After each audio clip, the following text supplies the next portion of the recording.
నెల్లూరులో నేరాలకు పాల్పడితే చూస్తూ ఊరుకోం హెచ్చరించిన పోలీసులు.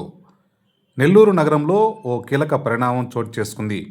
నెల్లూరు నగర వ్యాప్తంగా ఉన్న పోలీస్ సర్కిల్స్లో పదే పదే నేరాలు చేస్తూ పోలీసులకు ప్రజలకు తలనొప్పిగా మారిన సుమారు 50 మంది రౌడీ షీటర్లను నగర వీధుల్లో బహిరంగంగా నడిపించారు. గత కొన్ని నెలలుగా నెల్లూరు నగరంలో వరుస హత్యలు, నేరాలు జరుగుతుండడం, కొన్ని సందర్భాల్లో నేరగాళ్లు ఏకంగా పోలీసులపైనే హత్యాయత్నాలకు పాల్పడడంతో పోలీసులు సీరియస్ అయ్యారు. నెల్లూరు జిల్లాలో నేరాలు అరికట్టేందుకు గట్టిగా చర్యలు చేపడుతున్నారు జిల్లా ఎస్పీ అజిత. ఈ సందర్భంగా మరో ముందడుగు వేశారు. ఈ నేపథ్యంలో ముఖ్యంగా నెల్లూరు నగరంలో రౌడీ షూటర్లుగా ఉంటూ పదే పదే నేరాలకు పాల్పడుతున్న కొందరిని గుర్తించారు. వారిని నగరం నడిబొడ్డున ఉన్న వీఆర్సీ సెంటర్ నుండి గాంధీబొమ్మ సెంటర్ వరకు ప్రధాన రహదారిలో నడిపిస్తూ ఇంకెవరైనా తప్పులు చేయాలన్నా, నేరగాళ్ల పక్కన నిలబడాలన్నా అసహించుకునేలా లేదా భయపడేలా రౌడీ షీటర్లను నగర వీధుల్లో నడిపించారు.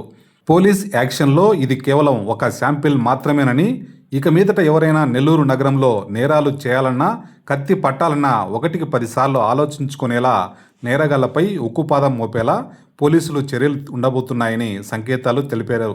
1వ, 5వ, 6వ పట్టణ పోలీస్ స్టేషన్లలోని యాక్టివ్గా రిపీటెడ్గా నేరాలు చేస్తున్న సుమారు 45 మందికి పైగా నేరగాళ్లను నడిపించిన ఈ కార్యక్రమంలో 1వ పట్టణ సిఐ కోటేశ్వరరావు, 5వ పట్టణ సిఐ వెంకటేశ్వరరావు, 6వ పట్టణ సిఐ సాంబశివరావు పోలీస్ సిబ్బంది పాల్గొన్నారు.